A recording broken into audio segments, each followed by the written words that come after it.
తెలిసితే మోక్షము తెలియకున్న బంధము. My dear masters, Nellore నుంచి శ్వేత మేడం ఒక చక్కటి ప్రశ్న అడిగారు. అదేమిటంటే, గుడిలోకి వెళ్ళినప్పుడు పిల్లలు కానీ ఎవరైనా గుడిలోకి వెళ్ళినప్పుడు అక్కడ ఏమి భగవంతుని కోరుకోవాలి. గుడికి వెళ్ళినప్పుడు మౌనంగా ఉండాలి. మౌనంగా ఉండి మీరు ఏదన్నా కోరుకుంటే తప్పు కాదు, కోరచ్చు. మన పైన ఉన్న మాస్టర్ని కాక మనం ఎవరిని కోరతాం? అందుకని ఒక కోరిక కోరడం అనేది నా దృష్టిలో తప్పు కాదు. కొంతమంది ఏ కోరికలు ఉండకూడదు, మోక్షం సాధించాలి అంటారు. మరి మోక్షం కూడా ఒక కోరికే కదా. కనుక ఎవరి స్థాయిలో వాళ్ళు కరెక్టే, మనం ఎవరిని పాయింట్అవుట్ చేయకూడదు. సో ఎవరికి ఎలా నచ్చితే వాళ్ళు అలాగా ఉండొచ్చు గుడిలో. అంటే దట్ మీన్స్ కోరిక విషయంలో కోరిక ఉంది వాళ్ళకు ఒక కోరిక, ఆ కోరికని వాళ్ళు భగవంతుడిని ధ్యానంలో కూర్చొని కోరుకోవాలి. యాక్చువల్గా దేవాలయాలన్నీ కూడా శక్తి క్షేత్రాలు. ఒక దేవాలయం పైన కలశం ద్వారా కాస్మిక్ ఎనర్జీ రిసీవ్ చేసుకుంటూ ఉంటుంది 365 రోజులు, ఫుల్ డే అండ్ నైట్. ఆ కాస్మిక్ ఎనర్జీ ఆ విగ్రహంలోకి వెళ్తుంది. ఆ విగ్రహంలోకి వెళ్ళిన తర్వాత ఆ విగ్రహం ఫుల్గా కాస్మిక్ ఎనర్జీతో ఛార్జ్ అవుతుంది. ఆ విగ్రహాలు కూడా ప్రత్యేకమైన స్టోన్స్తో తయారు చేస్తారు. దానికి ఒక శాస్త్రం ఉంది. అఫ్ కోర్స్ ఇప్పుడు అవన్నీ మారిపోయి ఉండొచ్చు, బట్ అర్జున్ అయితే మాత్రం విగ్రహానికి కూడా ఒక శాస్త్రం ఉంది. ఆ శాస్త్ర ప్రకారమే దాన్ని చేయాలి.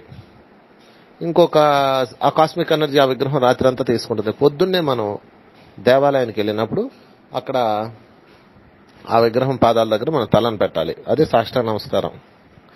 అలా పెట్టినప్పుడు మనసు శూన్యంలో ఉంటే అప్పుడు బ్రహ్మరంధ్రం ద్వారా ఆ విగ్రహంలో ఉన్న కాస్మిక్ ఎనర్జీ మీ లోపలికి వెళ్తుంది. కానీ అన్ని దేవాలయాలు అది కుదరదు కదా, జనాలు ఎక్కువగా ఉంటారు కదా, దర్శనంకి వచ్చే భక్తులు ఎక్కువ ఉంటారు కాబట్టి విగ్రహాలు దగ్గర నమస్కారం కుదరదు కాబట్టి అక్కడ శటగోపురం పెడతారు. అది పంచలోహాలతో చేయబడి ఉంటుంది. ఆ శటగోపం రాత్రంతా విగ్రహం దగ్గర పెడతారు. అది ఛార్జ్ అవుతుంది. ఛార్జ్ అయిన తర్వాత పొద్దున్నే మనం పూజారి గారి మన నెత్తి మీద దాన్ని, మన బ్రహ్మరంధ్రం మీద, అంటే మన తల మీద దాన్ని పెడతారు. తద్వారా ఆ కాస్మిక్ ఎనర్జీ, ఆ శటగోపంలో ఉన్న కాస్మిక్ ఎనర్జీ మన అంటే పవర్ బ్యాంక్ అనమాట. అది శటగోపం ఒక చిన్న పవర్ బ్యాంక్ లాంటిది. దానిలో ఉన్న కాస్మిక్ ఎనర్జీ మన తలలో నుంచి లోపలికి వెళ్తుంది. సో అందువల్ల మనం దేవాలయానికి వెళ్ళినప్పుడు పూజారి గారు తల మీద శటగోపురం పెట్టినప్పుడు పూర్తి శూన్యంలో ఉండాలి. ఇవన్నీ శూన్యంలో ఉండాలి. కానీ మనం శటగోపురం పెట్టించుకున్నప్పుడు కూడా డబ్బులు ఎంత, లేకపోతే నేను పెద్ద కొబ్బరికాయ ఇచ్చాను, నాకు చిన్న చెప్పు వచ్చింది, లేకపోతే నేను బయట చెప్పులు ఇచ్చి పెట్టాను, ఏడిపోతాయో, లేకపోతే నా సమస్యలు, వీటి మీద ఉంటాం. దానివల్ల మీరు గుడికి వెళ్ళిన ప్రయోజనం నెరవేరదు. ఇక ఆఖరిగా గుడిలో కూర్చొని రమ్మంటారు, కాసేపు కూర్చొని రండి అంటారు. గమ్మత్ ఏంటంటే అందరూ అది శాస్త్రంగా మార్చేసుకున్నారు. వెళ్ళేటప్పుడు ఒక సెకండ్ అలా మెట్ల మీద కూర్చొని వెళ్ళిపోతారు. కాదు, కూర్చొని వెళ్ళండి అంటే అర్థం ఏంటంటే దర్శనం చేసుకున్నాక, తీర్థ ప్రసాదాలు తీసుకున్నాక, గుడిలో ఎవరికి అడ్డు లేని ఒక ప్రదేశంలో పక్కకు కూర్చొని హాయిగా కళ్ళు మూసుకొని శ్వాసను గమనిస్తూ ధ్యానం చేయాలి. ఒక అరగంట కనుక మీకు అక్కడ వీలైతే, ఒక గంట అయితే ఇంకా మంచిది, ఒక అరగంట ఒక కార్నర్లో కూర్చొని కళ్ళు మూసుకొని శ్వాసను గమనిస్తూ కూర్చోవాలి. మధ్యలోకి వెళ్ళాక, అంటే ఒక 10-15 నిమిషాల తర్వాత మీరు మీ మనసులో ఏదైతే కోరుకుందో అది కోరాలి. ఇది నాకు కావాలి అని చెప్పి మీరు దాన్ని సంకల్పించుకోవాలి. మీ సంకల్పం అక్కడ పెట్టాలి.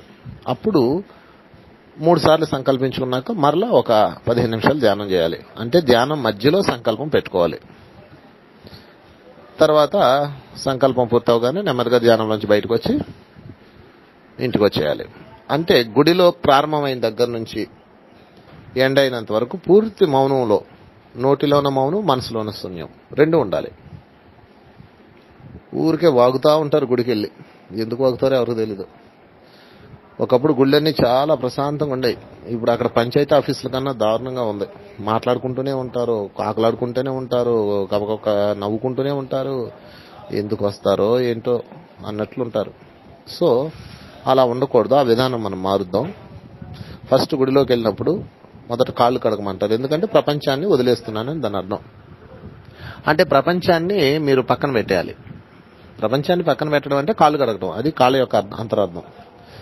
కాళ్ళు కడిగామంటే ప్రపంచాన్ని కడిగేసాం. ఇంకా నేను ఆత్మరూపంలో లోపలికి వచ్చాను. ఏమిటి? శూన్యంలో గుడిలో ఉండాలి. శూన్యం, 0 స్టేజ్లో ఎవరైతే దేవాలయం ఉంటారో వాళ్ళు దేవాలయానికి వెళ్ళిన పరమార్థం నెరవేరుతుంది. ఇది దేవాలయం యొక్క అంతరార్థం. సో మై డియర్ ఫ్రెండ్స్, అందరికీ చెప్పండి, మీరు కూడా చేయండి. దేవాలయంకి వెళ్ళండి, వీలైతే కాళ్ళు కడుక్కోండి, లేకపోతే లేదు, it's not a rule, but మనసు కడుక్కోండి. లోపలికి వెళ్ళిన తర్వాత శూన్యం, నేను శూన్యంలో ఉన్నాను, సున్నా అని మనసులో అనుకుంటూ ఉండాలి. ఏదైనా గుర్తు వచ్చినా ఇప్పుడు కాదు, ఐఆమ్ శూన్యం అనుకోవాలి. అలా శూన్యంలో ఉండాలి.